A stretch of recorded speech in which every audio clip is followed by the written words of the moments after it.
जो लग रहा है वो ये लग रहा है कि संत जी जितनी जल्दी से जल्दी बाहर आएंगे, समाज में आएंगे, तो जो ये मुहिम हमारी डेरा सच्चा सौदा सिरसा द्वारा चलाई गई है, नशा मुक्ति की, वेश्यावृत्ति से औरतों को बाहर निकालने की, पेड़ लगाने की, ब्लड डोनेशन की, इसमें इतनी ज़्यादा तीव्रता आएगी, आप देखना कि बूंद बूंद पर होगा एक ही नाम, शाश्वत नाम, शाश्वत नाम, शाश्वत नाम।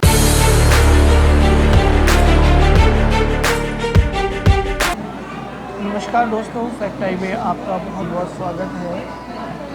हमने बहुत जगह देखा है कि किसी भी हॉस्पिटल में जाइए, एक अलग से डिपार्टमेंट होता है फ्री चैरिटेबल। उसी मुहिम के तहत आज हम पहुंचे हैं डेरा सच्चा सौदा के जो शाश्वत नाम जी स्पेशलिटी हॉस्पिटल सिरसा के अंदर है। बहुत ही विशाल हॉस्पिटल है। तो इसमें फ्री क्या क्या चीज़ें हैं, क्या फ्री के नाम पे लोगों को क्या क्या सुविधाएं दी जाती हैं, किस तरह का इलाज यहाँ पे होता है और कितने पेशेंट का यहाँ पे फ्री में इलाज होता है, इसी तरह की जानकारी जुटाने के लिए हम जो लोग यहाँ आते हैं उन्हीं से ही हम चर्चा करेंगे कि यहाँ पर एक टाइम में कितने लोग आते हैं और कितना हॉस्पिटल की तरफ से फ्री किया जाता है और इन बातों में कितनी सच्चाई है। ये वो लोग ही बता पाएंगे जो बिल्कुल ज़मीनी स्तर पर यहाँ आकर के सब चीज़ें देखते हैं और उन सुविधाओं का लाभ उठाते हैं। तो हम सबसे पहले सर आपका नाम? My self advocate Narendra Kumar from Panipat. वकील साहब, आज आप डेरा सच्चा सौदा के हॉस्पिटल में आए हुए हैं, तो यहाँ पे क्या क्या चीज़ें फ्री में अवेलेबल होती हैं पेशेंट के लिए खासकर? यहाँ पर जो गरीब पेशेंट हैं जी, अगर वो अपने ब्लॉकों से लिखवा करके लाते हैं या उनके कोई जिम्मेवार कहते हैं, उनका तो टोटली फ्री इलाज होता है। जी, इसके अलावा यहाँ जैसे आज महापरोपकार दिवस है, इस अवसर पर भी विभिन्न प्रकार के टेस्ट जिसमें हज़ारों रुपए लगते हैं, बहुत ही कम कीमत पर यहाँ पर किए जाते हैं। सुपर स्पेशलिस्ट डॉक्टर यहाँ आते हैं, यहाँ सेवादार अपनी सेवाएं देते हैं, ब्लड कैंप लगता है। जी। अगर ओवरऑल मैं एक लाइन में कहूँ तो वो ये है कि ये सेवा के रूप में एक हॉस्पिटल है जहाँ पर गरीब पेशेंट की बहुत अधिक सेवा की जाती है। उनको मुफ्त में दवाइयाँ भी दी जाती हैं, उनका इलाज किया जाता है, इवन उनके टेस्ट भी जो है वो काफ़ी लो कॉस्ट पर किए जाते हैं। वकील साहब, जैसे आज मेडिकल कैंप है, काफ़ी भीड़ भाड़ हम लोग देख रहे हैं, यहाँ काफ़ी लोग आए हुए हैं, तो लगभग कितने लोग आज इस मेडिकल कैंप का लाभ उठा रहे होंगे? जो मुझे लगता है लगभग 2 से 2,500 लोग तो ज़रूर इस मेडिकल कैंप में आज आएंगे और वो सेवाओं का लाभ भी उठा रहे होंगे। तो कोई जैसे कोई चार्जेस, कोई कंसल्टेशन या किसी चीज़ का और कोई चार्ज लिया जाता है? टोटली फ्री है? ऐसे जी यहाँ टोटली फ्री है। आज के दिन पर्ची बिल्कुल फ्री बनती है, कोई खर्चा नहीं लिया जाता और यहाँ पेशेंट को देखा जाता है। उसके बाद जो मैंने अभी बताया कि अगर उनके ब्लॉक या उनकी जिम्मेवार उनको कह देते हैं तो उनका फ्री ऑफ कॉस्ट इलाज भी किया जाता है। काफ़ी कम कॉस्ट पर ये हॉस्पिटल खुले हुए हैं। हमारे हजूर महाराज जी संत गुरमीत राम रहीम सिंह जी ने ये हॉस्पिटल का शुभारंभ किया। उनका मेन उद्देश्य था कि गरीब लोगों की सेवा ज़्यादा से ज़्यादा हो सके, तो इसलिए ओपीडी पर्ची या कोई और टेस्ट वगैरह वो बहुत ही लो कॉस्ट पे किए जाते हैं। बात करें ब्लड डोनेशन की, देखिए डेरा सच्चा सौदा ब्लड डोनेशन के लिए पूरे वर्ल्ड में जाना जाता है। हम लोग भी अगर गूगल पे सर्च करते हैं तो सबसे ऊपर डेरा सच्चा सौदा और संत जी का नाम आता है। ये वाकई में काबिल तारीफ है। तो ऐसा गुरुजी अपने फॉलोअर्स को क्या घोल के पिलाते हैं कि लोग खून देने की लाइनों में लगे होते हैं? इसके विषय में मैं डॉक्टर साहब आपको बताना चाहूँगा कि यहाँ डेरा सच्चा सौदा सिरसा के हर एक सेवादार के अंदर ये जज्बा है। गुरु जी ने, हमारे पूज्य गुरु जी संत गुरमीत राम रहीम सिंह जी ने ये जज्बा हमारे को सिखा रखा है, बता रखा है कि खून दान करने से कोई भी कमजोरी नहीं आती। 24 घंटे में आपका वो ब्लड दोबारा से वापसी बन जाता है। और इसके साथ साथ सबसे बड़ी बात है, यहाँ का प्रत्येक सेवादार सेवा कार्यों में बढ़ चढ़कर भाग लेता है।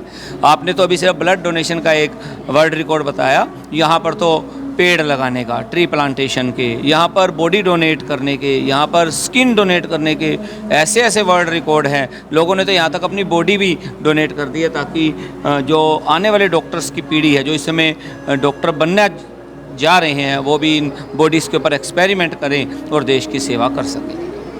देखिए वकील साहब, ये बहुत बड़ी बात है और मैं मानता हूँ कि आज के समय की नीड बहुत ज़रूरत है। इसी ज़रूरत को देखते हुए हमारे माननीय उपराष्ट्रपति महोदय ने भी बॉडी डोनेशन के लिए, ऑर्गन डोनेशन के लिए एक मुहिम चलाई और संत जी ने ऑलरेडी पहले से चलाई हुई है। तो कहीं ना कहीं ये चीज़ देखी जाती है कि हमारे समाज को आज के समय में इंसानियत के कार्यों की सख्त आवश्यकता है। ठीक, तो संत जी के समाज में जाने से समाज से गए हैं, तो इन कार्यों के ऊपर और समाज का कितना भारी नुकसान आप समझते हैं? देखिए जी, मेरा ऐसा मानना है कि संत जी यहाँ थे तो भी सेवा कार्य चल रहे थे। अब संत जी आगे किसी और सेवा पे गए हैं, वहाँ पर भी वो लोग हमारे को सेवा भावना के लिए प्रेरित करते हैं। उनकी विभिन्न प्रकार की चिट्ठियाँ हमारे दरबार में आती है। जैसे आज महापरोपकार दिवस है तो आज भी एक चिट्ठी आई है, आपने शायद वो पढ़ी भी होगी। उस चिट्ठी में स्पष्ट रूप से सेवा के लिए लिखा गया है कि आप सेवा कीजिए, मानवता भलाई के कार्य कीजिए, और संगत का दृढ़ विश्वास गुरु जी पर है और वो सभी सेवा में लगे हुए हैं। हमारे को तो ये लगता है कि हमारे गुरु जी हमारे अंग संग ही हैं। वकील साहब, बहुत बढ़िया बातें आपने रखी हैं संत जी की।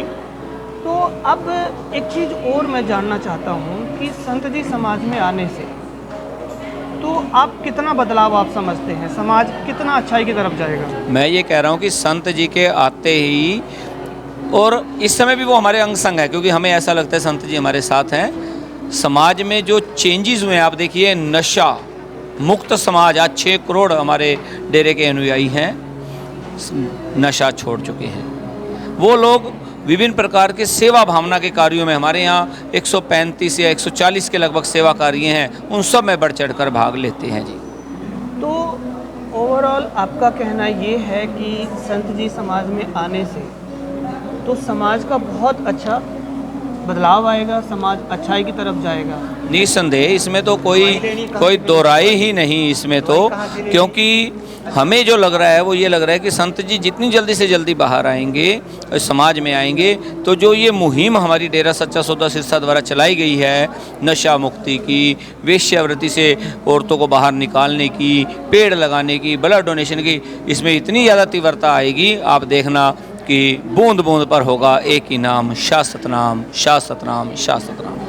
जी वकील साहब, आपका बहुत बहुत धन्यवाद। आपने बहुत ही बेबाकी से, बहुत ही अच्छे तरीके से बातों को रखा, संत जी का पक्ष रखा, और ये चीज़ें हमारी गवर्नमेंट को भी चीज़ें देखनी चाहिए और कहीं ना कहीं एक ऐसा डिसीजन लेना चाहिए कि संत जी के समाज में आने से जब समाज का एक अच्छा रूप बनेगा, तो संत जी की जल्दी से जल्दी रिहाई के लिए आप क्या कहना चाहेंगे? मैं सिर्फ एक ही बात कहूँगा कि सरकार को चाहिए कि जितनी जल्दी हो सके वो संत जी की रिहाई करें सरकार, क्योंकि उनके आने से केवल मात्र एक हरियाणा नहीं, एक पंजाब नहीं, एक हिंदुस्तान नहीं, बल्कि पूरा वर्ल्ड, आप देखिए, मैं आपको बताना चाहूँगा, न्यूजीलैंड, ऑस्ट्रेलिया, कनाडा, वहाँ पर भी मानवता भलाई के इतने अधिक कार्य हो रहे हैं कि वहाँ की सरकारें भी इस बात के लिए आज मान रही हैं कि गुरु जी का समाज में होना, आना बहुत ही ज़रूरी है। और एक चीज़ मैं आपको बताना भूल गया, यहाँ पर तो जो शादियाँ होती हैं वो शादियाँ भी किसी भी प्रकार के दान दहेज के बिना की जाती हैं जी। और इसके अलावा यहाँ पर ऐसे ऐसे कार्य जो मैं सोच भी नहीं सकता, समझ भी नहीं सकता, वो भी कार्य यहाँ पर होते हैं। तो गुरु जी का बाहर आना निसंदेह जो हमारा संसार अंधेरे में है उनको एक सूरज दिखाने के समान होगा। मैं सरकार से कहूँगा कि जितनी जल्दी हो सके गुरु जी को जो है समाज में वापस लाएं, ताकि समाज आगे से आगे और अधिक बढ़ता चला जाए। और हमारा हिंदुस्तान, जो हमारे देश के प्रधानमंत्री श्री नरेंद्र मोदी जी ने सपना देखा है राम राज्य की स्थापना हो, वो भी इस कार्य में भी गुरुजी उनका पूरा सहयोग करेंगे, करते हैं और करते रहेंगे। थैंक यू वकील साहब, बहुत ही अच्छा आपने पक्ष रखा, बहुत ही तथ्यों के साथ आपने बात की। जी हाँ प्यारे दर्शकों, ये है डेरा सच्चा सौदा का वो सच जो आज तक आप लोगों को भ्रमित करके दिखाया गया। ये है वो ज़मीनी सच्चाई कि किस लेवल पे डेरा सच्चा सौदा के संत जी समाज का भला कर रहे हैं। और इन तमाम कार्यों को देखते हुए हमारे समाज को, डेरा को नहीं, सत्संगियों को नहीं, केवल पूरे समाज, पूरे वर्ल्ड को आज संत जी की ज़रूरत है, जैसा वकील साहब ने हम लोगों को बताया। तो आप लोगों की क्या राय है इस बारे में हमारे कमेंट सेक्शन में आप ज़रूर कमेंट करना।